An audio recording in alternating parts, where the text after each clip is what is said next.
ಶಬರಿಮಲೆಗೆ ಹೋಗುವಂತಹ ಭಕ್ತರು ಪವಿತ್ರ ಪಂಪಾ ನದಿಯಲ್ಲಿ ಸ್ನಾನ ಮಾಡಿ ಪಂಪಾ ಪೂಜೆಯನ್ನು ಮಾಡಿ ನಂತರ ಶಬರಿಮಲೆಯ ಬೆಟ್ಟವನ್ನು ಹತ್ತುವಂಥದ್ದು ವಾಡಿಕೆ, ಸಂಪ್ರದಾಯ, ಭಕ್ತಿ, ನಂಬಿಕೆ ಎಲ್ಲವೂ ಕೂಡ. ಆದರೆ ಈಗ ಅದೇ ಪಂಪಾ ನದಿಯ ನೀರಿನಲ್ಲಿ ಮುಳುಗಿದ್ರೆ ಅದು ಕೂಡ ನಿಮ್ಮ ಮೂಗಿನ ಮೂಲಕವಾಗಿ ನೀರು ಒಳಗಡೆ ಹೋಯಿತು ಅಂತೇಳಿ ಆದರೆ ಅಮೀಬಾ ಮೂಗಿನ ಒಳಗಡೆ ಸೇರಿಕೊಳ್ಳುವ ಸಾಧ್ಯತೆಗಳಿದ್ದಾವೆ. ನಿಂತ ನೀರಿನಲ್ಲಿ ಮುಳುಗಿ ಎದ್ದರೆ ಮೂಗಿನ ಮೂಲಕವಾಗಿ ಅಮೀಬಾ ಒಳಗೆ ಹೋಗಬಹುದು ಅನ್ನುವಂಥ ಆತಂಕದ ವಾತಾವರಣ ಒಂದು ಕಡೆಯಲ್ಲಿದೆ ಶಬರಿಮಲೆಗೆ ಹೋಗ್ತಾ ಇರುವಂತಹ ಭಕ್ತರಿಗೆ.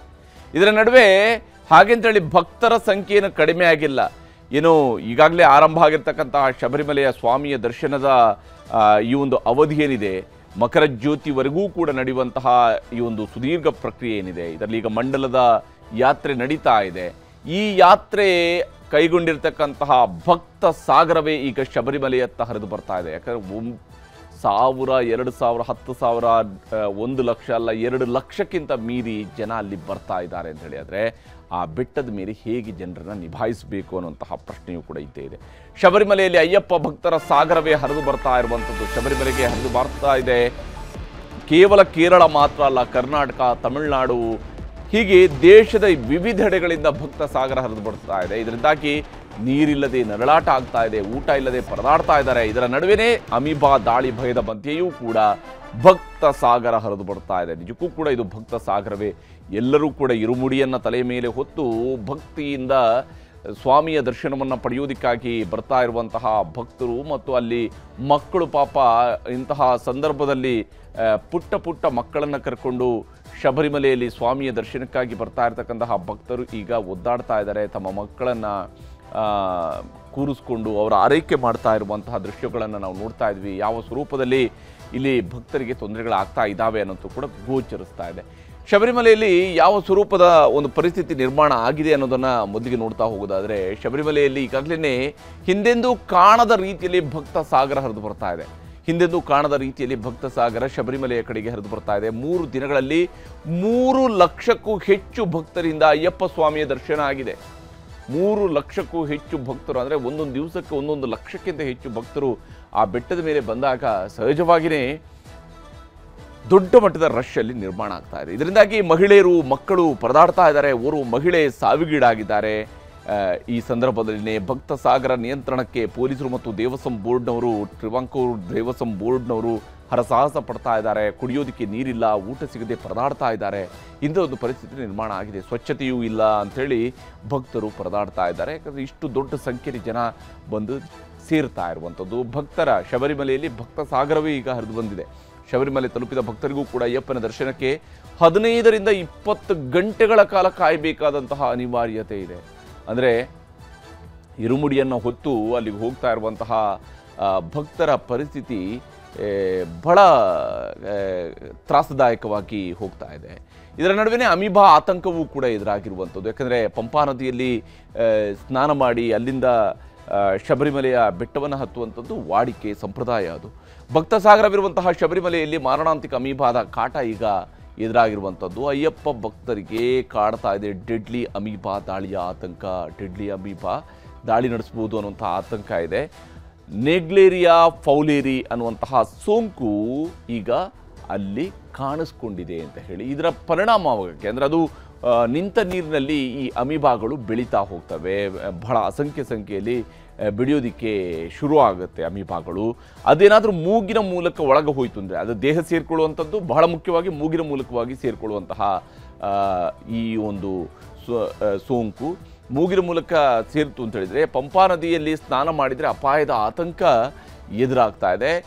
ಶಬರಿಮಲೆಗೆ ಹೋಗುವ ಭಕ್ತರಿಗೆ ಈಗ ಜೀವ ಭಯವೂ ಕೂಡ ಶುರುವಾಗಿರುವಂಥದ್ದು ಈ ಅಮೀಬಾದ ಕಾರಣಕ್ಕಾಗಿ. ಯಾಕಂದರೆ ಈ ಅಮೀಬಾ ರೋಗದ ಲಕ್ಷಣಗಳು ಏನೇನಿದ್ದಾವೆ ಅನ್ನೋದನ್ನು ನೋಡ್ತಾ ಹೋದರೆ, ನೀರಿನ ಸಂಪರ್ಕದ 7 ದಿನಗಳೊಳಗೆ ಅನಾರೋಗ್ಯ ಕಾಣಿಸ್ಕೊಳ್ಳುತ್ತೆ. ಬಹಳ ಮುಖ್ಯವಾಗಿ ಇಲ್ಲಿ ಕಾಣಿಸ್ಕೊಳ್ತಕ್ಕಂತಹ ಸಮಸ್ಯೆ ಅಂತ ಹೇಳಿದರೆ ಅದು ಜ್ವರ, ತೀವ್ರ ತಲೆನೋವು, ವಾಕರಿಕೆ, ವಾಂತಿ, ಕುತ್ತಿಗೆ ಬಿಗಿತ, ಹೀಗೆ ಬೇರೆ ಬೇರೆ ಸ್ವರೂಪದಲ್ಲಿ ಕಾಯಿಲೆ ಕಾಣಿಸ್ಕೊಳ್ಬಹುದು. ಮಾನಸಿಕ ಹಿಂಸೆ, ಒತ್ತಡ, ಅಸ್ವಸ್ಥತೆ, ಬಹಳ ಕಿರಿಕಿರಿ ಆಗುವಂಥದ್ದು, ಮೆದುಳಿನ ಕೋಶಗಳಿಗೆ ಇದರಿಂದಾಗಿ ಭಾರಿ ಹಾನಿ ಉಂಟಾಗುತ್ತೆ.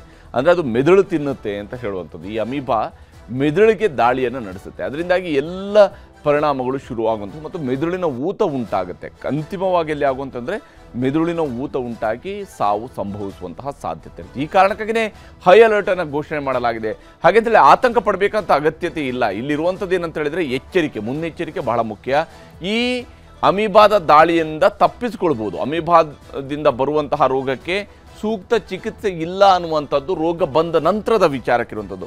ಆದರೆ ಅಮೀಬಾ ರೋಗದಿಂದ ಬರದಂಗೆ, ಅಮೀಬಾ ದೇಹಕ್ಕೆ ಸೇರಿಕೊಳ್ಳದಂಗೆ ತಡೆಯೋದಕ್ಕೆ ಅವಕಾಶಗಳು ಇದ್ದಾವೆ.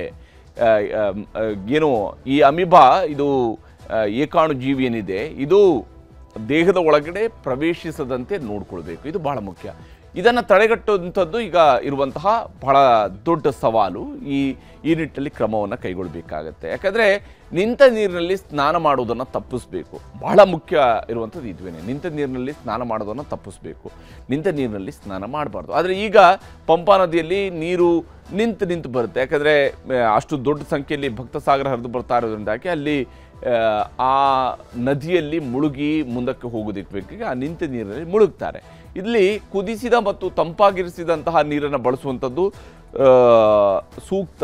ಕುಡಿಯುವಂತಹ ವಿಚಾರಕ್ಕೆ ಬಂದಾಗ ರೋಗ ಲಕ್ಷಣ ಕಂಡು ಬಂದಲ್ಲಿ ನಿರ್ಲಕ್ಷ್ಯ ಮಾಡೋದು ಬೇಡ. ದಯವಿಟ್ಟು ಇಮಿಡಿಯೇಟಾಗಿ ವೈದ್ಯರನ್ನು ಸಂಪರ್ಕ ಮಾಡಿ. ಕೂಡಲೇ ವೈದ್ಯರನ್ನು ಸಂಪರ್ಕಿಸಿದರೆ ಸೂಕ್ತ ಚಿಕಿತ್ಸೆಯನ್ನು ಪಡ್ಕೊಳ್ಬಹುದು.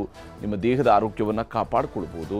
ವಿಶೇಷವಾಗಿ ಇಲ್ಲಿ ಮುಳುಗಬಾರ್ದು, ನೀರಿನಲ್ಲಿ ಮುಳುಗಬಾರ್ದು. ಮೂಗಿನ ಮೂಲಕವಾಗಿ ಈ ಅಮೀಬಾ ದೇಹದ ಒಳಕ್ಕೆ ಪ್ರವೇಶಿಸುತ್ತೆ. ಇದೇ ಕಾರಣಕ್ಕಾಗಿ ರಾಜ್ಯ ಸರ್ಕಾರ ಮಾರ್ಗಸೂಚಿಯನ್ನು ಕೊಟ್ಟಿದೆ.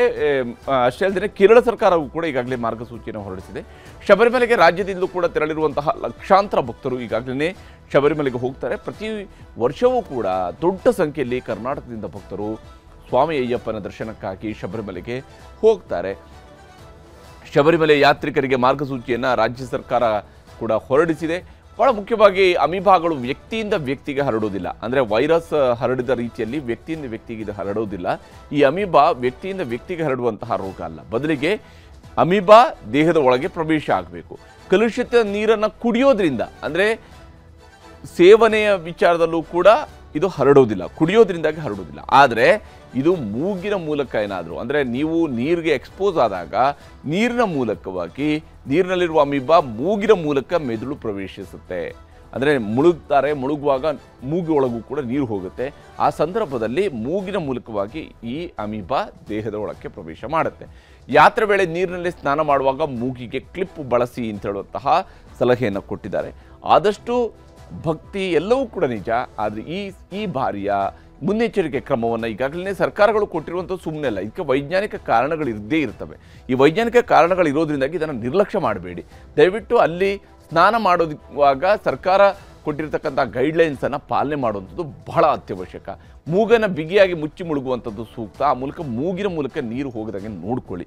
ಇದು ಬಹಳ ಅಗತ್ಯ ಇರುವಂಥದ್ದು ಮತ್ತು ಇದನ್ನು ಯಾರೂ ಕೂಡ ಮಿಸ್ ಮಾಡಬಾರ್ದು. ಇದನ್ನು ಪಾಲನೆ ಮಾಡಬೇಕು. ರೋಗ ಲಕ್ಷಣಗಳು ಕಂಡ್ರೆ ನಿರ್ಲಕ್ಷ್ಯ ಮಾಡಬೇಡಿ. ದಯವಿಟ್ಟು ಯಾರೂ ಕೂಡ ರೋಗ ಲಕ್ಷಣ ಏನಾದರೂ ಕಾಣ್ತು ಅಂತ ಹೇಳಿದರೆ ನಿರ್ಲಕ್ಷ್ಯ ಮಾಡಬೇಡಿ. ಮನೇಲಿ ಕೂತ್ಕೊಂಡು ಟ್ಯಾಬ್ಲೆಟ್ಸ್ ತಗೊಂಡು ಜ್ವರ ಬಂದಿದ್ದು ತಗೊಂಡು ಟ್ಯಾಬ್ಲೆಟ್ ತಗೊಳ್ಳುವಂಥ ಕೆಲಸಕ್ಕೆ ಹೋಗಬೇಡಿ.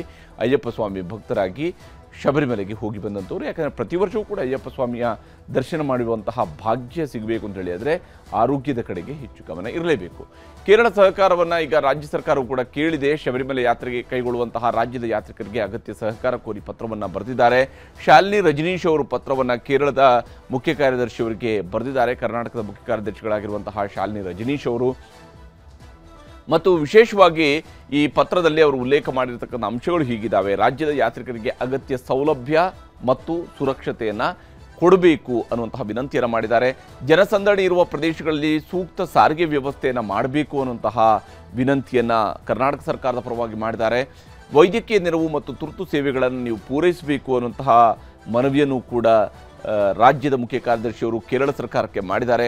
ಪೊಲೀಸರು ಸೂಕ್ತ ರೀತಿಯಲ್ಲಿ ಸ್ಪಂದಿಸುವಂತೆ ಮಾಡಿ ಅಂತ ಹೇಳಿ ಕೂಡ ರಿಕ್ವೆಸ್ಟ್ ಮುಂದಿಟ್ಟಿದ್ದಾರೆ. ಕರ್ನಾಟಕದ ಪರವಾಗಿ, ಕರ್ನಾಟಕದ ಭಕ್ತರ ಪರವಾಗಿ ಸಹಾಯ ಕೇಂದ್ರಗಳು, ಮಾಹಿತಿ ಕೇಂದ್ರಗಳ ಸ್ಥಾಪನೆಯನ್ನು ಕೂಡ ಮಾಡಬೇಕು ಅನ್ನೋಂತಹ ವಿನಂತಿಯನ್ನು ಮಾಡಿದ್ದಾರೆ.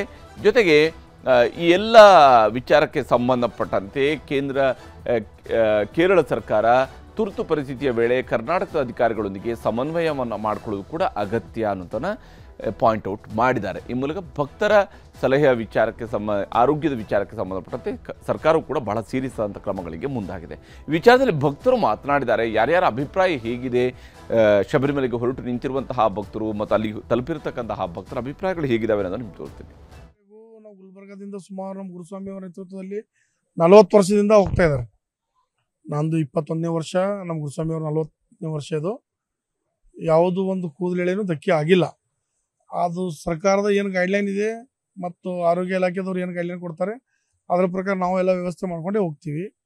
ಮತ್ತು ಅಯ್ಯಪ್ಪನ ದರ್ಶನ ನಾವು ಮಾಡಲಿಕ್ಕೆ ಹೋಗ್ತೀವಿ. ಶರಣಂದು ಮಹಾದಾಸೋಹಿ ಕಲಬುರಗಿ ಶರಣರ ಆಶೀರ್ವಾದ ಪಡ್ಕೊಂಡೇ ಹೋಗ್ತೀವಿ. ಇಲ್ಲಿವರೆಗೆ ಯಾವುದೂ ಅನಾಹುತಗಳು ಆಗಿಲ್ಲ. ಆಗ್ಲಿಕ್ಕೂ ನಾವು ಅವಕಾಶ ಮಾಡಿಕೊಡಂಗಿಲ್ಲ. ಸರ್ಕಾರ ಏನು ಆದೇಶ ಮಾಡ್ತಾ ಅದ್ರ ಏನು ಗೈಡ್ಲೈನ್ ಇರ್ತೋ ಅದ್ರ ಪ್ರಕಾರ ನಾವು ಪಾಲನೆ ಮಾಡ್ಕೊಂಡು ಹೋಗ್ತೀವಿ. ಸುಮಾರು ನಾವು 160 ಜನ ಹೋಗ್ತೀವಿ. ಇಲ್ಲಿಂದ 3 ಬಸ್ ತೊಗೊಂಡು ಹೋಗ್ತೀವಿ. 1-2 ಸಣ್ಣ ಕಾರ್ ಬರ್ತಾವ, 2 ಕಾರ್, 3 ಬಸ್ ಹೋಗ್ತೀವಿ. ಸುಮಾರು 145ರಿಂದ 160 ಜನ ಹೋಗ್ತೀವಿ. ನಾವು ಸರ್ಕಾರ ಹೇಗಾಯ್ತು ಸರ್ಕಾರ ಪ್ರಕಾರ ನಡ್ಕೊಂಡು ಹೋಗ್ತೇವ್ರಿ. ನಾವು ಸುಮಾರು 160 ಮಂದಿ ಹೋಗ್ತೇವ್ರಿ. ಸರ್ಕಾರ ಆದೇಶದಂತೆ ಅದು ವೈರಸ್ ನಾವು ಪ್ರಿಕಾಷನ್ ತಗೊಂಡು ಹೋಗ್ಬಿಡ್ತೇವೆ. ಇಲ್ಲಿಂದ ಹೋಗ್ತಿರೋದು ನಿಂತು ನೀರಾಗ ವೈರಸ್ ಬರ್ತದೆ ಅಂತ ಪಂಪಾನಾಗ ಸ್ನಾನ ಮಾಡ್ತಾರೆ. ಅಲ್ಲಿ ಏನು ಯಾವ ರೀತಿ ಪ್ರಿಕಾಷನ್? ಈ 3 ದಿನ ಹೋಲಾರ್ದಂಗೆ ನಾವು ಅದ್ರ ಮುನ್ನೆಚ್ಚರಿಕೆ ತಗೊಂಡು ಹೋಗ್ಬಿಡ್ತೇವೆ.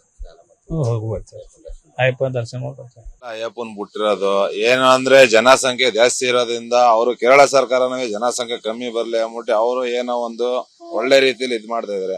ಅದನ್ನ ಇವರು ನಮ್ಮ ಸ್ವಾಮಿಗಳು ಏನಿದ್ದಾರೆ ಆದಷ್ಟು ಒಂಚೂರು ಲಿಮಿಟ್ ಆಗಿ ಹೋಗಿ ಒಂಚೂರು ಇದ್ ಮಾಡ್ಬೇಕು ಅನ್ನೋದು ನಾವು ಒಂದು ಬೇಡಿಕೆ ಮಾಡ್ಕೋತೀವಿ. ಚಿಕ್ಕ ಮಕ್ಳು ಅವ್ರಿಗೆ ಜೋಪಾನಾಗಿ ಕೇರ್ಫುಲ್ ಆಗಿ ಕರ್ಕೊ ಬರ್ಬೇಕು. ಏನಕ್ಕೆ ಜನಸಂಖ್ಯೆ ಜಾಸ್ತಿ ಇದಾರೆ. ಯಾವ ವರ್ಷ ನಾವು ಈ ತರ ನೋಡಿಲ್ಲ. ಒಂದ್ 5 ವರ್ಷಕ್ಕೊಂದ್ಸಲ ಆಗೋದಿದು. ಈ ವರ್ಷ ಹೆವಿ ಇದಾಗಿದೆ. ಆದ್ರಿಂದ ಏನು ಅಂದ್ರೆ ಕೇರ್ಫುಲ್ ಆಗಿ ಬರ್ಬೇಕಾಗಿ ಎಲ್ಲಾ ಅಯ್ಯಪ್ಪ ಸ್ವಾಮಿ ಮಾಲೆದಾರಗಳಿಗೆ ನಾವು ಕೇಳ್ಕೊತೀವಿ.